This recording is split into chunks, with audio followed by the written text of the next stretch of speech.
Welcome back to another episode of the Breadwinner Energy podcast.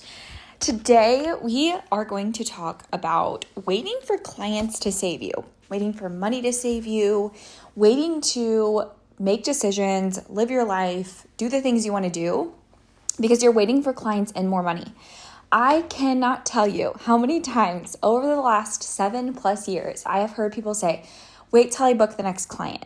I'm going to join, but I need to make this amount of money. I'm going to join, but I need to do this, or I'm going to have this life or go on this vacation or do this thing in my life and my business when I fill in the blank. All the time I hear this. But I want to talk today about how we're going to transition this thought into a place of taking back your power.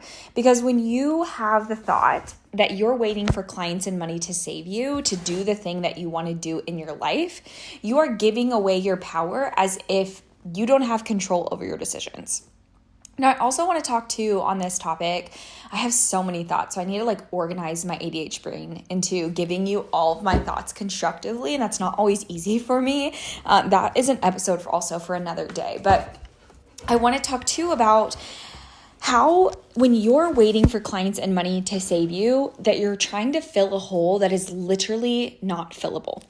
This happened to me a long time ago, and I lived in this place for a very, very long time. I grew up poor. If you've been listening, you know my story. If you haven't, go back. It's at the beginning of this podcast. It's literally everywhere. You can hear my story. But I grew up poor. And so it was always when I get the next client, when I get more money, I'm going to do this thing. And every time I would get more money or get a client, I would be in the same place. I would be in the same cycle with the same thoughts, just waiting for the next client. The next client would come. I would feel better for maybe a couple days or a week. And then I would instantly feel anxious and stressed again because I'm like, okay, well, where's the next one? Where's the next one? Where's the next one? Where's more money, right? It's when does it ever end? And it doesn't. Until you get yourself out of that cycle, it literally will not end. And you will have yourself trapped back in this place of always waiting for more because you have not fixed what's inside of you, right? And for a lot of us, it comes from a place of lack or safety or trust, and we don't feel safe or we don't trust ourselves enough to make decisions before we can actually see the result. And when clients tell me, I'm going to book another client or make this amount of money and then I'm going to come get coaching from you, my question to you is always, if you know how to just book clients and make money whenever you want, first and foremost, why aren't you just doing that? But second of all, that's literally the reason you should work with me, right? That's the reason you should come get coached from me, is because you don't know how to just book clients and make money whenever you want to and on the spot and immediately, which is why you are in the place that you're in, which is why you need coaching to begin with. And if you were to sign up for coaching first, step into your power and your CEO power first before waiting for more money and waiting for clients, then you would have a strategy to know how to always get clients, know how to always make money, right? But you don't know how to do that. You haven't learned that skill yet. And because you don't know how to do that, it's exactly why you need coaching.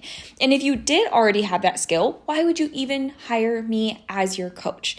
If you already know how to make money, you already know sales, and you already have the marketing plan, and you can make money on demand and get clients on demand, why would you need coaching from me to begin with? Because inside of my program, yes, we help you build a business that aligns to the life you want to live. We help you align your business to make the money you want while working the schedule you want. However, we also help you go from side hustle to CEO in your business. And what that looks like is mastering marketing, mastering sales, mastering talking to people, your messaging, how you articulate your offer and make money, so that there's never this place of lack, because you always know clients are coming in. You always have leads in the pipeline. You're always having conversations with people. You're always selling to people, and you're always able to make money, right? But if you have not learned that skill, you're not going to magically learn it and then come get coaching, right? So I want you to think about all the times that you have been waiting for money or more clients to save you, waiting for more money and more clients to make decisions, right? And like I said, I've been in this place for so long, and I'm obviously not talking about go out and just buy a house when you don't have money for it, or take a $10,000 vacation and then make the money from it. Now you can, right? If you have that level of trust and belief in yourself of the money's coming and I'm definitely going to be making this money back immediately, and I'm not going to lie, I'm now in that place, then I say go for it.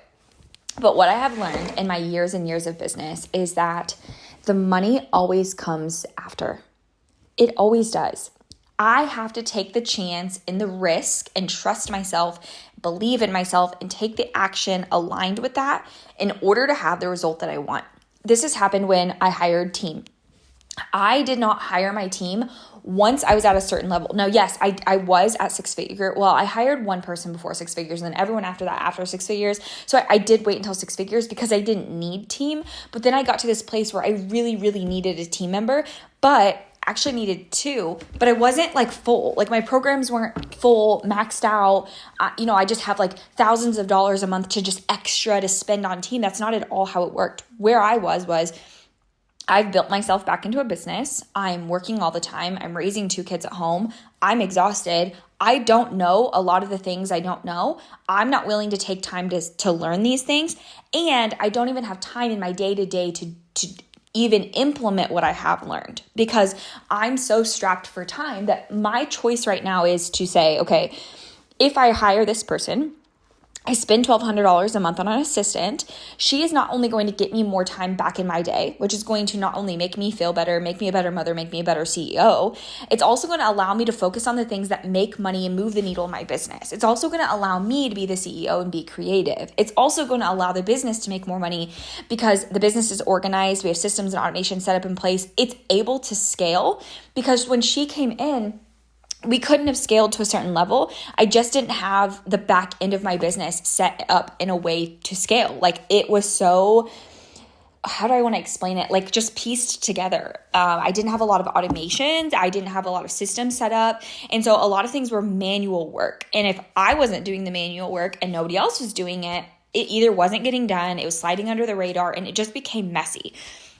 And I needed to have my business clean and organized in order to scale and bring in more clients from a place that wasn't going to like literally crash my business down, right? But I didn't have just $1,200 a month laying around to just give an assistant and say, hey, fix all my problems because I'm rich. I know that this money is not money that I absolutely want to part with, but I also know that parting with this money is not going to allow me more peace and time and energy and creativity and motivation. And it's also going to allow me to be a better business owner, wife, and mother. It's also going to make me and my business more money. It's also going to allow for more clients to come in. It's like you have to clean up. You have to clean up and clean out all of the things that weren't working. All of the things that created resistance or put a block in your business. You have to clean those things out first, and then you have to make decisions based on future you. So if future you wants to be a six-figure business owner, if future you wants to, have a team, or future you wants to work with X amount of clients, then you need to make decisions today that is going to allow for future you to have those things, right? You have to make decisions today that's going to get you closer to that place. I want you to ask yourself this. And then when you ask yourself, I want you to take time to think about it. Once you've thought about it and formulated your answer, I want you to come over to Instagram and DM me at @itstaydaniels_LLC. And I want you to tell me what you came up with, which is this. So often when we are trying to get to the next level and make six figures and we want to hit that new income level in our business, the question that we typically ask ourselves is, what do I need to do, right? What do I need to do to get to this next level?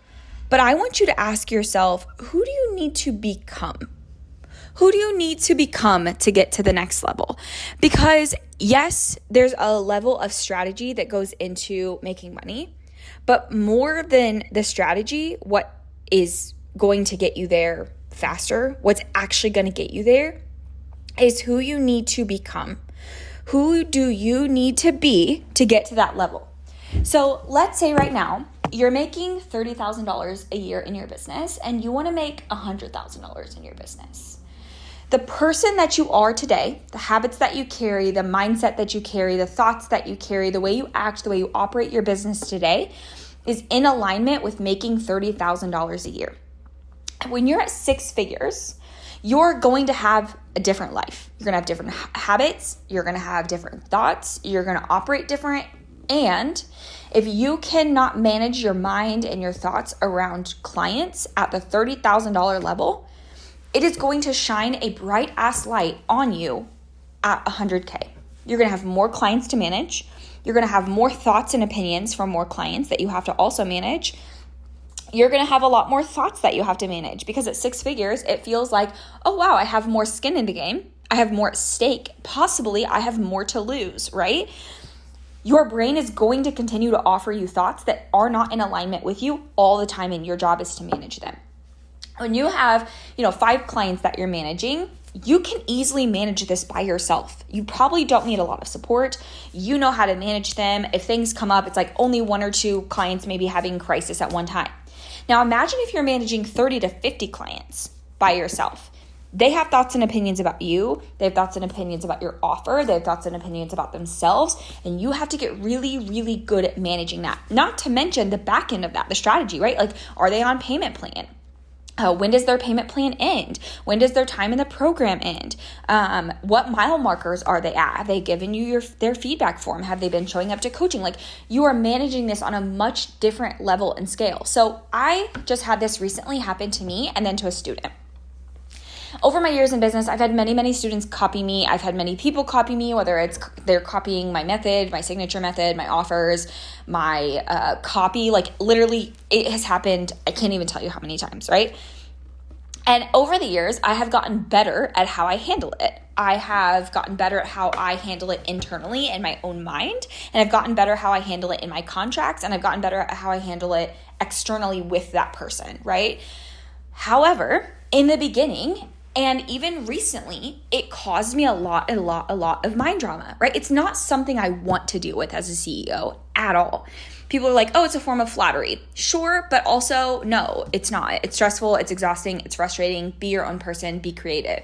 Now, with that being said, I have to get really good at managing those types of situations because at this level in business where I'm managing a lot more clients, this is bound to happen. But if I have a strategy and I have a process that I can walk myself through, walk the client through, and whatever this looks like, and stick to that boundary and process, it makes it so much easier, right?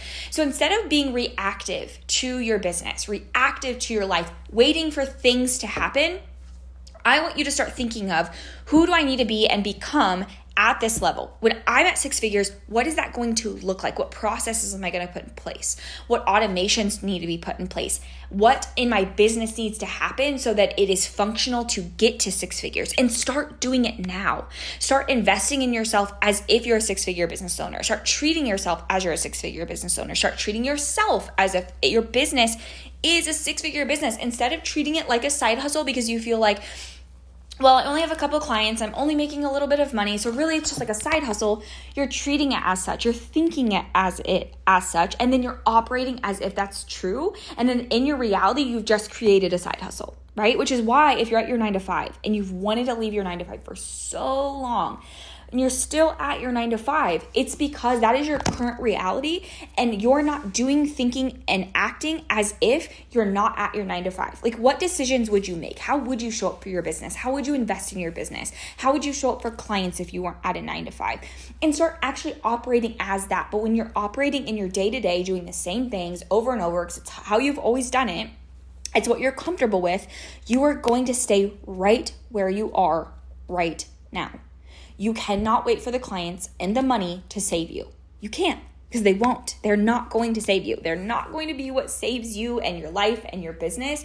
You have to decide today that you're going to save you. You're going to save your business. You're going to be the one that starts operating as a CEO, because when you step into that mindset and you start thinking thoughts about, okay, as a 6-figure business owner, this is how I'm going to think about things. This is how I'm going to feel about things. This is how I'm going to do things and operate. And you start getting into alignment with that, the money and the clients and the success start to come because you're becoming in alignment with who you're meant to be versus who you are right now. So I want you to take time today. I want you to truly, truly sit down and think about, who do I need to become to be a 6-figure CEO? What is my life going to look like, right? In detail, how am I going to feel? So many of you told me, I'm going to feel confident. When I'm a 6-figure business owner, I'm going to feel so confident. My question to you today is, what makes you think that you're going to feel confident at 6 figures? versus right now? Is it just money? That you're only confident when you make money, and when you don't make money, the confidence is taken from you. You've given your power away, and you say, I'm only confident when other people are confident in me, or I'm only confident when I have money. Because you can start creating and building confidence right now. Today, you can choose to be confident. You can choose to start acting as if you're confident, regardless of how much money you make, right? And I want you to start becoming that person. It's literally free. It's free to start becoming confident. It's a choice. You get to decide that you want to be confident. You want to think thoughts that align with being confident and feeling confident and stepping into that. So for me, when I don't feel confident and I don't feel at my best, I have to ask myself, what do I need to do? Or what do I need to think? Or how do I need to feel to start becoming confident? For me, it's like, okay, baby, I need to go get my hair done. I just went and got my hair done yesterday because I was like, you know what? I'm feeling in a rut. I'm almost 9 months postpartum. I haven't dropped the weight. I'm not loving my body right now. I have been super drained. I've been exhausted. I'm trying to get myself out of this rut.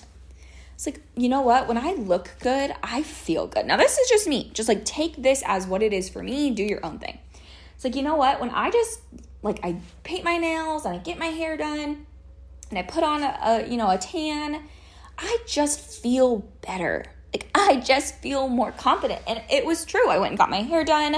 I got my nails done. And I'm like, who's better than me? Nobody, right? I am confident. I feel so good. I'm on top of the world. And you know what else happened? I felt really creative. I felt really motivated. I felt really inspired to show up and create content and talk to people because I felt better. That's what I had to do to feel better instead of wallowing in the pity and I'm so unmotivated and I'm so tired and I have my 9 to 5. I hear this from people all the time. They stay in this place of, I'm at my 9 to 5 and I have kids and I'm so tired and I just can't. All the fucking excuses in the world for not doing what it is that they want. And then coming to me and telling me, I want a better business. I want a successful business. I want to leave my 9 to 5. If you want those things, what are you willing to do? What are you willing to give up? What are you willing to sacrifice? What are you willing to think in order to have it? Right? Yeah, sure. Maybe you can't just quit your 9 to 5, but you can start operating your business as if you're a full-time business owner. You can start showing up for your business as if it's a business. You can start showing up for yourself and your life without pity and saying, you know what? I'm ready to take back my life and my power by not giving it away to my circumstances. Because guess what? When I started my business and for the first few years, by the way, I dropped a private podcast membership. It's called Behind the Scenes with Tay. You can click the link below and join every month. And I'm peeling back the curtain and giving you guys everything about my life, my business, decisions I've made, money, launches, content, literally everything I'm talking about on this podcast. And I just dropped an episode a couple weeks ago and I fully talked about the beginning parts of my business, the first 5 years in my business. And not only did I have a baby, 23, completely broke, wrecked credit, $100 to my name, no degree, had a terrible, shitty husband who was mentally, physically abusive. I was hours away from my family. My parents were not rich, were not bailing me out of any kind of financial situation at all. Then my husband, who was cheating on me and abusing me, we divorced. I was also a single mom and still broke. All of this happened through me building my business. All of these things happened while I was building the first years of my business. So we know the first 3 to 5 years in your business are the hardest, right? They are the hardest. If you can survive that and get out on the other end, you're going to be golden, but they are the hardest years. I had no support from my partner. I had someone who was abusive. My life was in fucking shambles. I was young. I was dumb. I was broke. I had nothing and still decided I was going to build a business anyway. I could have went back to a 9 to 5. I could have quit because my life, my circumstances were absolute garbage. But I decided I'm going to get out on the other end of this and it's going to be better. And this is what I'm deciding for myself. And you have that same level of power because you get to decide for you. And I don't want to hear a single one of you say, well, it was easy for you. How? How was it easy for me? I grew up poor. I was poor into my early 20s, no degree, wrecked credit, no money, young, alone. How was it easy for me? It wasn't, but I chose that I was going to make it easier for me later in life by the decisions that I made back then because I knew who I wanted to be. And that is the power that you have for you right now. You just get to decide. You just get to decide, this is who I want to be. Start feeling how you would feel if that's who you were, and acting as if that is exactly the life that you have. Making decisions, taking risks, putting yourself out there. At the end of the day, these are your two options. You keep doing what you're doing and you stay right where you are for however long, or you take the scary, uncomfortable risk and you get to have a much better life. And the thing is yeah, it's scary and uncomfortable, but guess what's more scarier and guess what's more uncomfortable? Being right where you are today for the rest of your life. So you get to decide right now, who do you need to be a six-figure CEO? You better come over to Instagram and tell me at @itstaydaniels_LLC. Thank you guys for tuning in. As always, I will chat with you on the next episode.